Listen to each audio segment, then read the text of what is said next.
Hey guys, it's Miss Lloyd, and this is the video for Frederick Douglass, the summer reading, timed writing argument essay for prompt number 2.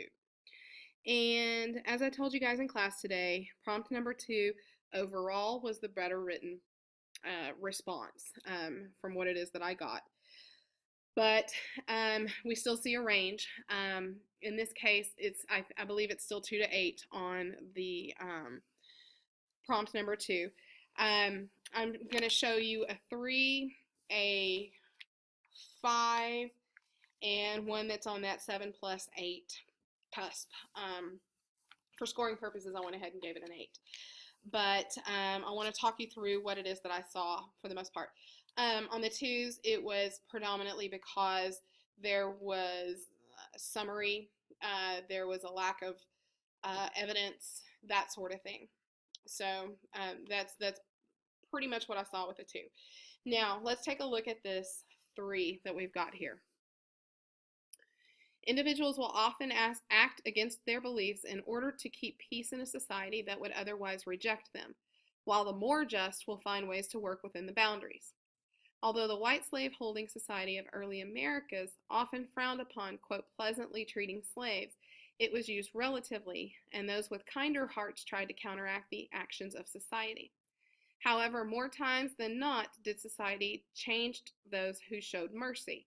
Those who were, quote, good in the perspective of slaves were categorized, so based off the lack of actions rather than the presence of good deeds. This created a conflicted society with a few going against the grain of society, which would lead to a much greater conflict. Now, as you can see, I have typed it the same way that it's written, which means that we've got the misspellings and the strange wordings and whatnot that happen in a timed writing. The first thing you need to know is that does not count against you unless it affects your reader's ability to read your essay. You guys are writing under time. We know that this is a draft, and so unless it is just absolutely repeated, it's a simple word or something that an AP student should know how to spell, and it's misspelled every single time you write it in the essay, or it interferes with the reader's understanding or ability to read the essay, then it's not going to count against you. So that's the first thing that you need to know. That's not any of the problems here. The reason I'm showing you only the intro to this is the rest of the essay tries to gain some ground. The reason this is a 3, it could have been a 2. The rest of the essay is what actually brought it up to the level of a 3. Is it doesn't address the prompt the way that it should. They're really almost off topic, practically like dancing on that line of off topic here, because what's not included here is whether or not they are powerless to avoid the corruption. It's a wonderfully written, like insightful and creative paragraph, but you're just not telling me whether or not this is something that is inevitable, according to Douglass. And so if your thesis and if your intro paragraph are unclear, the rest of your paper is not going to be clear. Think of your thesis as the backbone to your paper. Your backbone is the thing that holds you together. Therefore, your thesis is the thing that holds your paper together. And without that clarity, it's going to be just sort of this potentially a wonky pile of mush. And so what I need you guys to do is make absolutely sure that you have completely dissected the prompt and that your thesis addresses all of the parts of the prompt that are required. And so that's what brings this to the level of a 3, but no higher. Is the rest of the paper, actually, there was an attempt and they tried to get there, but this thesis just didn't get us anywhere. So let's take a look at a 5. Now, the reason that I chose this as the exemplar for our 5 is this particular essay shows in one essay what I saw in a whole bunch of the other essays for question number 2. And it's a very good example of what makes a 5. And so that's what I wanted to talk. That's why I chose this one and why I wanted to talk with you about this one. So let's read it and then we'll talk. Slavery changed and affected the lives and minds of both the slaves and their owners. Frederick Douglass, a famed slave, discusses and affirms that not only did slavery affect those enslaved by their owners, slave masters and families were considered, quote, victims of a system so brutal, so demanding, so hostile that many who were once warm and cordial became cold and bitter in their treatment of slaves.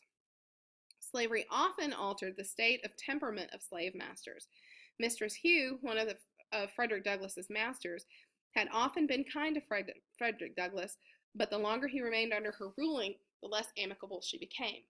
Quote, under slavery's influence, the tender heart became stone, and the lamb-like disposition gave way to tiger-like fierceness.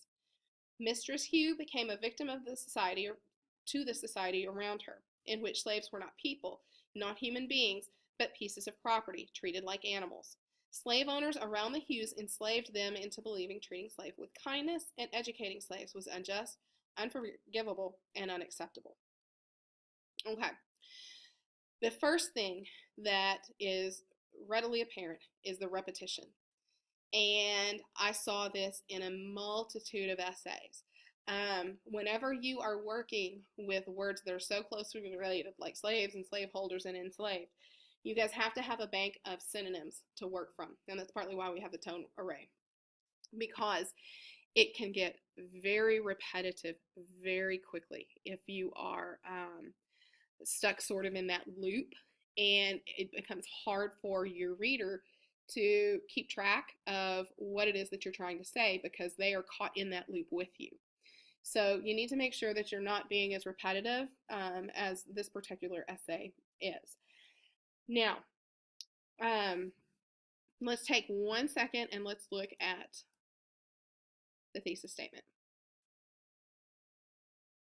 Slave masters and families were considered, quote, victims of a system so brutal, so demanding, so hostile that many who were once warm and cordial became cold and bitter in their treatment of slaves. Now, this thesis statement does not explicitly state that it's inevitable, but the implication is there. And so because the implication is there and it's a clear implication, it's still a quality thesis statement. Now, ideally, you're going to be a little more explicit because you don't want to ever leave your reader with the option to not see your implied content. You want to make sure that they know that. But the way that this is worded, the implied information is there, and as the reader, I can definitely follow along with it. There's also, in this, a very nice lyrical style to the way it's written. So brutal, so demanding, so hostile. My only concern here with having that in your thesis statement is by including it right there, you now have to prove that through the rest of your paper. And so if you don't want to have to prove brutality, demanding, and hostility, then you don't want to have that there. So simplify the thesis statement. Cut out any information that you don't want to have to prove, and make sure that you're a little more explicit. Look at the body paragraph now. One of the first things that I notice is we have a dropped quote right here. This is indicative, and this right here is a red flag for your AP grader. When they see a dropped quote, it's automatically an assumption of theirs. That's going to be a lower half essay because they're going to look at that and think this student does not have the skill to embed a quotation. You do not want to drop a quote in the middle of your paper because this is your paper. And by not paring the quotation down to the more meaty information, only what you need, and embedding it into your own words, you're basically allowing Frederick Douglass to hijack your paper. And that's not what you want because this is your paper. That is offset here. The reason this is not a lower half essay, it is offset because this choice of quotation is excellent. You have very good descriptive language in here. You can dive in, you can do some deep analysis of the animal imagery because you could discuss how for once It's not the slaves who are described as the animals. This is a slave owner who is described as an animal and brought down to that primitive level. You can talk about how society, I mean, you could go into all detail. I don't want to give you too much, but society is like, you've got this jungle-like atmosphere, and it's, survival of the fittest, that sort of thing, and that the people who are the most innocent can then in turn be the most cruel. You've got tons of ways that you can go with it. So the quality of the quotation is phenomenal. I love it. Excuse me. All right, now the commentary on here is another way that this rises to the level of a 5. In the commentary, you've got, again, this lyrical style, this natural ability to write. You've got a description of Mistress Hugh becoming a victim. It's very clear that this was something that she could not withstand. It was bound to happen. And then we've got the description of the human beings are pieces of property and treated like animals. This is all true, but what would take this higher into a 6, a 7, potentially an 8, depending on how well everything else is written, is to start maybe playing the animal imagery of Mistress Hugh, against the imagery of the slaves, and showing how both are trapped in their own particular ways. And then this last sentence, very, very nice, the way that it's written. The kindness, the educating the slaves is unjust, unforgivable, unacceptable. You guys do not have to include a list of adjectives in this way, but that list of adjectives does help demonstrate some insight, and it just sort of fills out and embellishes to a slight degree to show that your understanding of the piece, and that the way that you're talking about the piece is more refined and more well developed than maybe something that's a 4. And so that's the kind of information that's going to actually be sort of that aha and raise you up a level. So that's something to consider. So now let me show you an 8. And this 8 is kind of long, too hard to fit in this one screen. And I'm going to put this online so you can see it. Circumstances have no power to influence unless enabled. In the narrative of the life of Frederick Douglass, Douglass recounts seeing many good souls lost to corruption as a result of their status, and asserts that a system based on superiority will invariably cloud even the most upright and pure. While social divisions certainly facilitated the descent of those allotted the most power, fate was not absolute or predetermined by situation. Rather, each person held the responsibility of deciding whether or not their circumstances would dictate who they were. Douglass encountered many good people in his time as a slave, many of whom were lost to the grasp of power. Mistress Hughes, at first a kind and gentle woman that taught Douglass and trusted him as a human, saw, quote, slavery divest her of those heavenly qualities. Douglass even goes so far as to say, that she grew even more cruel than her husband. Here provides one instance where good people lose control of themselves, once given too much authority, and forget their own humanity and sense of mercy. As Douglass presents this case, he sympathizes with his mistress as being a victim of the system rather than deliberately growing twisted. The unnatural, inhumane stratification provides infrastructure that makes corruption very easy to fall prey to. Now, hopefully you're looking at this and going, oh, okay, I get it, I see.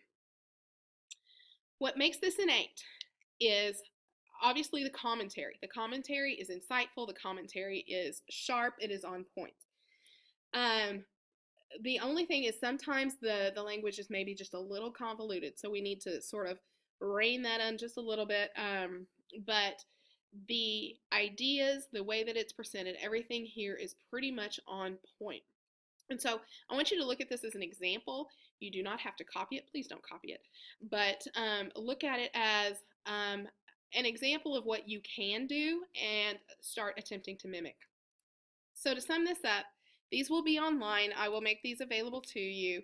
We will rewrite on Monday, and have a great week.